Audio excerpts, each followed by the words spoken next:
जय हिंद friends, welcome back to my channel. I hope you all are doing well and safe. So कैसे हैं आप लोग?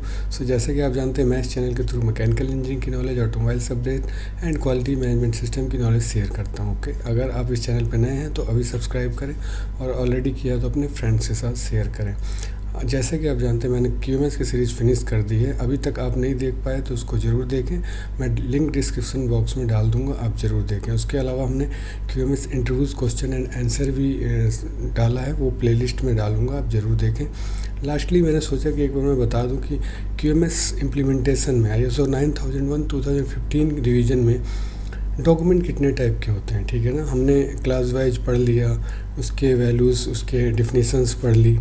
बट हमें ये पता होना चाहिए, अगर हम जाते हैं कहीं इंटरव्यूज़ के टाइम पे, या अगर आपको एज ए MR दे दिया गया कि आपको इम्प्लीमेंट करना है ISO 9001 2015 के अकॉर्डिंग, आपको डॉक्यूमेंट प्रिपेयर करना है और ऑडिट करवानी है, तो आपको पता होना चाहिए कि कितने टाइप के डॉक्यूमेंट बनाए जाते हैं। ठीक है ना, तो मैंने कुछ यहाँ पे लिस्ट आउट किया है, मैं आपको एक बार रीड करके बताता हूँ और उसका यूज और फ्रीक्वेंसी में बताऊंगा कैसे करते हैं। ठीक है ना, चैनल पर बने रहें और वीडियो को लास्ट तक देखें। स्किप करेंगे तो आपको बेनिफिट नहीं होगा। ठीक है ना, फर्स्ट जो हमारा होता है क्वालिटी मैनुअल होता है। ठीक है ना, क्वालिटी मैनुअल में हमारे कंपनी के इंफॉर्मेशन, कंपनी का बिजनेस के अकॉर्डिंग क्या हमारा पर्पज़ है, प्रोडक्ट और सर्विसेज के ऊपर हम नॉलेज शेयर करते हैं। उसके साथ साथ हम सारे क्लास वाइज जो हमारा ISO 9001 2015 के अकॉर्डिंग क्लासेस हैं, उसका डिस्क्रिप्शन होता है। ठीक है, क्वालिटी मैनुअल के बाद आपको पता होना चाहिए डॉक्यूमेंट कंट्रोल रिकॉर्ड्स होता है। ठीक है ना, जो हमारे सारे वर्क इंस्ट्रक्शंस और हमारे कस्टमर स्पेसिफिक ड्राइंग्स होती है, कस्टमर अदर जो कंट्रोल्स डॉक्यूमेंट्स होते हैं, वो हमारे आते हैं कंट्रोल डॉक्यूमेंट्स रिकॉर्ड्स। ओके, ये जितना भी बता रहा हूँ सारा as a MR, as a या QC इंचार्ज अपने कंट्रोल में रखता है। ठीक है ना, उसका कंट्रोल कॉपी करके हम डिस्ट्रीब्यूट करते हैं डिपार्टमेंट वाइज। तो हो गया हमारा quality manual. Document control records आपके होना चाहिए। डॉक्यूमेंट कंट्रोल रिकॉर्ड आपका होगा, उसमें से आपको वर्क इंस्ट्रक्शन किसी पर्टिकुलर स्टेशंस पे देना है, प्रोसेस में देना है, तो आप कंट्रोल की स्टैम्प लगा के ड्यूली उनको इशू करेंगे। ठीक है, और जो थर्ड है, थोड़ा वीडियो लंबा होगा, मैंने लिस्ट आउट किया है, आपको इजी होगा एक्चुअली। अगर आप इम्प्लीमेंटेशन में हैं तो आपको बहुत ही बेनिफिट होगा।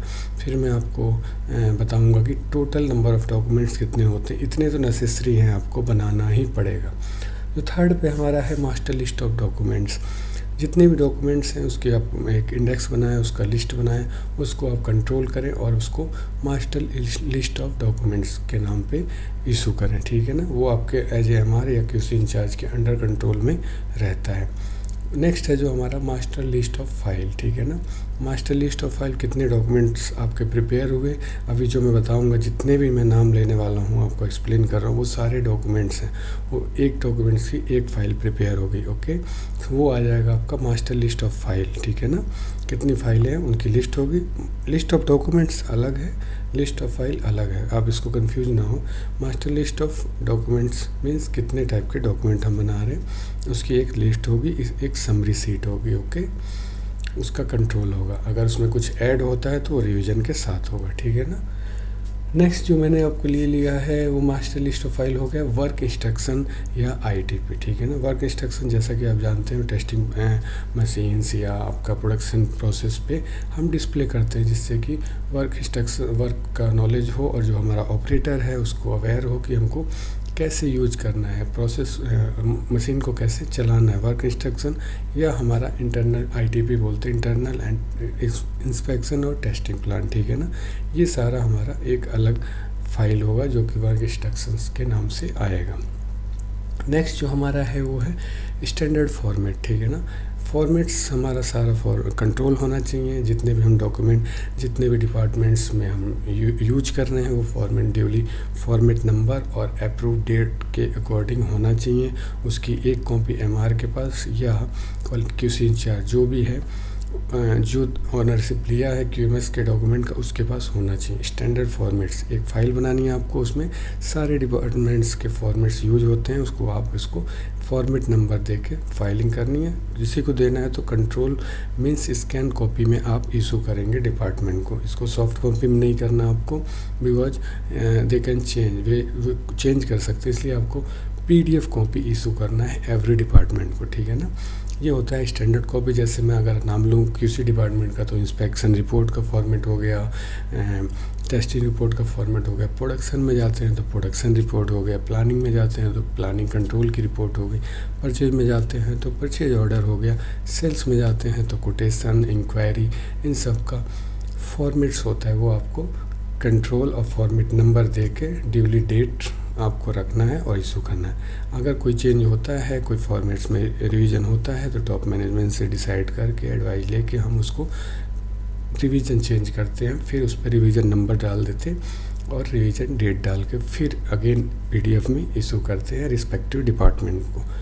उसके बाद हमने है जो हमारा है डॉक्यूमेंट कंट्रोल ड्राइंग्स हो गई, ठीक है ना। वो आप उसमें भी आ जाएगा आपका, जो मैं सेकंड पे बताया था डॉक्यूमेंट कंट्रोल रिकॉर्ड में भी आ जाएगा। अगर आपके पास ड्राइंग्स ज़्यादा हैं, लाइक कस्टमर की ज़्यादा ड्राइंग्स हैं, तो आप एक सेपरेट फाइल बनाएंगे जिसमें कंट्रोल कस्टमर की ड्राइंग्स होंगी, जो कि कंट्रोल डॉक्यूमेंट का स्टैंप लगा के आप रखेंगे, ठीक है ना। अगर किसी को देना है तो आपको कंट्रोल कॉपी की स्टैंप लगानी है, देन इशू करना है, ठीक है ना। उसका आपको फंडा पता है, जैसे कि मैंने बताया इशू करने का एक सेपरेट वीडियो बनाऊंगा कि स्टैंपिंग कैसे करते हैं। ISO 9001/2015 को जो अगर एज MR काम कर रहे हैं तो आपको पता होना चाहिए स्टैंपिंग कैसे करते हैं।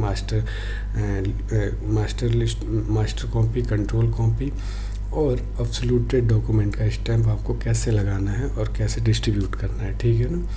ये हो गया। उसके बाद नेक्स्ट है हमारा डॉक्यूमेंट कंट्रोल रिकॉर्ड, नहीं, document change proposal notes. Okay, अगर कोई चेंज है आपके, मान लीजिए आपकी ड्राइंग्स कोई है या फॉर्मेट्स में या कोई किसी भी कंपनी के प्रोसेस फ्लो में चेंज है, तो हम टॉप मैनेजमेंट से डिस्कस करके उसको अमेंडमेंट करते, ठीक है ना, चेंज करते हैं उसमें और फिर उसको duly approved by top management. Okay, वो आता है आपका डॉक्यूमेंट चेंज प्रपोजल, ठीक है ना।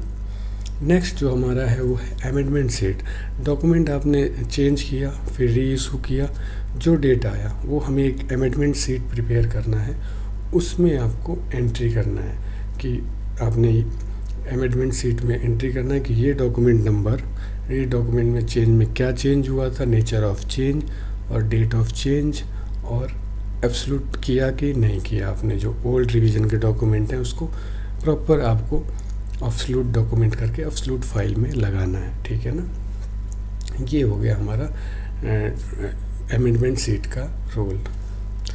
नेक्स्ट जो हमारा है कैलिब्रेशन रिपोर्ट है। कैलिब्रेशन आपको पता है, कैलिब्रेशन हमारा जो प्लांट्स में इंस्ट्रूमेंट हैं, टेस्टिंग इक्विपमेंट हैं, टेस्टिंग मशीन्स हैं, उनका प्रॉपर कैलिब्रेशन होना चाहिए। एक अथॉरिटी, ऑथराइज, सर्टिफाइड एजेंसी से हमें कैलिब्रेशन कराना है, ठीक है ना। उसका आपके पास सर्टिफिकेट होना चाहिए, तो कैलिब्रेशन फाइल होना चाहिए, जो कि आप ISO 9001/2015 रिवीजन में वो मांग रहे हैं। उनकी रिक्वायरमेंट है कि आपका जो भी टेस्टिंग इक्विपमेंट, इंस्ट्रूमेंट यूज हो रहा है वो ड्यूली कैलिब्रेटेड होना चाहिए। नेक्स्ट जो है हमारा कस्टमर कंप्लेंट रिकॉर्ड। अगर आपका कोई कंप्लेंट आ रहा है तो कस्टमर कंप्लेंट रजिस्टर होना चाहिए, ठीक है ना। कस्टमर कंप्लेंट रजिस्टर होना चाहिए, प्लस उसके साथ साथ रिस्पेक्टिव जो NCs हैं उसको क्लोज किया गया है कि नहीं टाइम पे, ठीक है ना।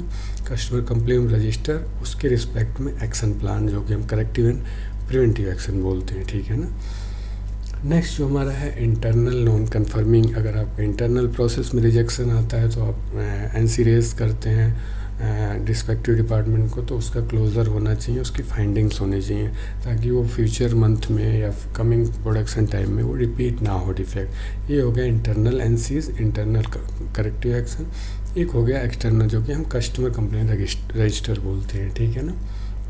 नेक्स्ट जो हमारा है इंटरनल नॉन कन्फर्मिटी रिपोर्ट हो गया इंटरनल ऑडिट रिपोर्ट, ठीक है ना। जैसा कि मैंने आपको बताया, इंटरनल ऑडिट रिपोर्ट जो हम आपके अकॉर्डिंग है, आप 1 इन ईयर भी कर सकते हैं। अगर आपका ठीक ठाक प्लांट है तो आप 1 इन 6 मंथ करते हैं एवरी डिपार्टमेंट में। उसमें आप इंटरनल ऑडिटर बनाएंगे और उसको एक दूसरे के डिपार्टमेंट पे ऑडिट करेंगे as per requirement of ISO 9001/2015 revision.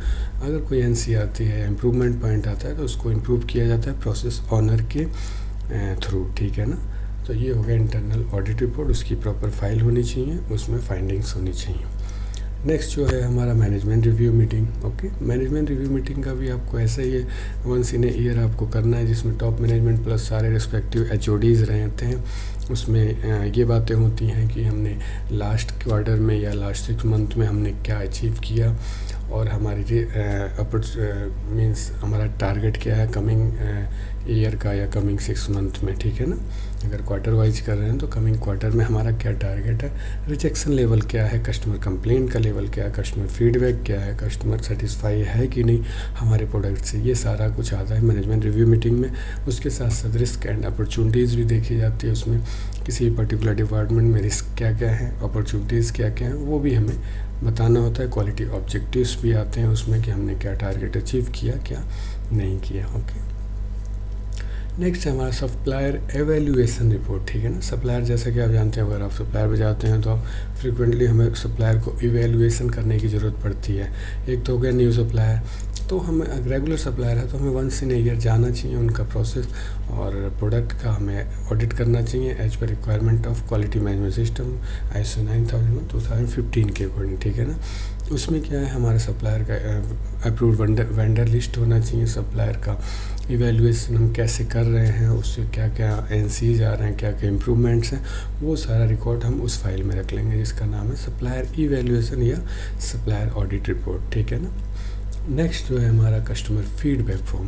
तो जैसा कि आप जानते हैं कस्टमर फीडबैक हमारा बहुत ज़रूरी है। जैसा कि हम अपना प्रोडक्ट और सर्विस कर रहे हैं, अपने कस्टमर को सप्लाई कर रहे हैं, तो हमारा कस्टमर कितना हैप्पी है हमारे प्रोडक्ट और सर्विसेज से, उसका हम एक बार once in a year customer से फीडबैक लेते हैं। हम विजिट कर भी कैसे ले सकते हैं, या हम कस्टमर सर्वे फॉर्म भेजते हैं जिसमें वो अपना रेटिंग देते हैं हमारी सर्विस के अकॉर्डिंग। ओके, इसमें good not good, best, better, इस टाइप का होता है। अगर हमारा नॉट गुड रहता है तो हमें उस पर अगेंस्ट भी करेक्टिव एक्शन लेना है कि हमारे कस्टमर ने क्यों नॉट गुड दिया, ठीक है ना। उससे हम पूछेंगे क्वालिटी डिलीवरी की प्रॉब्लम है, या क्वालिटी की प्रॉब्लम है, या क्वांटिटी की प्रॉब्लम है, या हम रिस्पॉन्स सही नहीं दे रहे हैं। तो हम कस्टमर से पूछ के हम उसका एक्शन प्लान लेंगे, उसको एलिमिनेट करेंगे कि नेक्स्ट ईयर हमारा सही हो। नेक्स्ट है रिस्क रजिस्टर, ठीक है ना। हमें रिस्क रजिस्टर का एक फ़ाइल मेंटेन करना है जिसमें हमें रिस्क हमारे डिपार्टमेंट वाइज क्या रिस्क है वो हमें आइडेंटिफाई करना है, नोट करना है, और उसको एलिमिनेट करना है ताकि फ्यूचर में वो रिड्यूस हो या एलिमिनेट हो, ठीक है ना। नेक्स्ट है क्वालिटी ऑब्जेक्टिव। एक क्वालिटी ऑब्जेक्टिव भी आपके पास फाइल होना चाहिए जिसमें डिपार्टमेंट वाइज, जिसे हम KPIs भी बोलते हैं। जैसे प्रोडक्शन का है तो प्रोडक्शन टारगेट कितना होना चाहिए मंथली, सेल्स का है तो सेल्स का टारगेट कितना होना चाहिए मंथली, मार्केटिंग का है तो मार्केटिंग में न्यू बिजनेस आपको कितना लाना है, परचेज का है तो सप्लायर पे नेगोशिएशन, कॉस्ट सेविंग वगैरह का टारगेट होना चाहिए। उसके साथ साथ क्वालिटी में जाते हैं तो क्वालिटी में रिजेक्शन लेवल आपका इम्प्रूव होना चाहिए, मिनिमम लेवल पे होना चाहिए। ये सब आता है आपका क्वालिटी ऑब्जेक्टिव में, की जिसे हम KPI बोलते हैं, की परफॉर्मेंस इंडेक्स। ओके, उसके बाद क्वालिटी पॉलिसी, जैसा कि आपको पता है वो हम क्वालिटी मैनुअल के फाइल में ही लगाते हैं। उसमें क्वालिटी पॉलिसी का मतलब ये होता है कि हम सर्टिफाइड कर रहे हैं कि हम अपने कस्टमर के लिए good quality product, better quality product दे रहे हैं, ठीक है ना। क्वालिटी पॉलिसी का भी बहुत इंपॉर्टेंस है, तो इसके लिए कोई फाइल की ज़रूरत नहीं, एक पेज में हम सर्टिफाइड करके हम क्वालिटी मैनुअल के फर्स्ट पेज पे हम लगा लेते हैं, ठीक है ना। उसके बाद है previous audit record. Last year की हमारी जो ऑडिट हुई है उसका हमारे पास रिकॉर्ड्स होना चाहिए, उसके एंसीज और क्लोज़र होने चाहिए, क्योंकि अगर हमारी ऑडिट होती है तो ऑडिटर लास्ट का भी एक बार रिफ्रेशमेंट करता है कि हमारे लास्ट ऑडिट में हमने उन्होंने क्या एनसी दिया, हमने कैसे उसको क्लोज़ किया। तो लास्ट ऑडिट रिपोर्ट आपके पास होनी चाहिए, जो कि बहुत ही इम्पोर्टेंट डॉक्यूमेंट है। उसके बाद नेक्स्ट जो हमारा है डॉक्यूमेंट एब्सोल्यूटेड रिकॉर्ड, जो कि लास्ट है, और इसमें क्या है, जो भी अब अमेंडमेंट करते हैं, डॉक्यूमेंट चेंज प्रपोजल, जो भी चेंजेज होते हैं वो डॉक्यूमेंट आपका प्रॉपर तरीके से रिजेक्ट होना चाहिए और स्क्रैप में एब्सोल्यूटेड फाइल में जाना चाहिए। जिस दिन आपका रिवीजन हुआ उसके पहले के सारे डॉक्यूमेंट प्रॉपर क्वारंटीन होना चाहिए, और न्यू जो भी हमारे चेंजेज है वो जाके एप्लीकेबल होना चाहिए। और एक एब्सोल्यूटेड की फ़ाइल होगी जिस पर हम एब्सोल्यूटेड का प्रॉपर स्टैंप लगा के हम फाइल कर देंगे। तो फ्रेंड्स इतनी सारी फाइलें जो इतने सारे डॉक्यूमेंट्स हैं आपको मैंडेटरी है, ये तो आपको मेंटेन करना ही करना है। इसके अलावा और भी हैं, वो आपकी डिपेंड करता है आपके क्वालिटी पे, आपकी एबिलिटी पे कि आप कितना इम्प्रूव करना चाहते हैं। अगर मेजरली आप इतना करेंगे तो आपका प्रोसेस, आपका प्रोडक्ट एंड सर्विसेज काफ़ी इम्प्रूव होगा, ठीक है ना। सो लिस्ट आउट के लिए मैं आपको स्क्रीन पे दिखा देता हूँ, आप एक बार लिस्ट में भी रिवीजन कर लीजिए। इतने डॉक्यूमेंट आपको बनाने हैं, अगर कहीं भी आप जाते हो तो इतने डॉक्यूमेंट आप लेके चलिए, आप अच्छे से इम्प्लीमेंट कर पाएंगे ISO 9001 2015 revision. Okay, so friends, कैसा लगा आपको आज का लेक्चर? अगर अच्छा लगा तो लाइक करें, सब्सक्राइब करें, अपने फ्रेंड्स के साथ शेयर करें। तब तक अपना ध्यान रखें, कंटिन्यू ग्रो करते रहें। Thank you very much for the watching this video. जय हिंद, वंदे मातरम।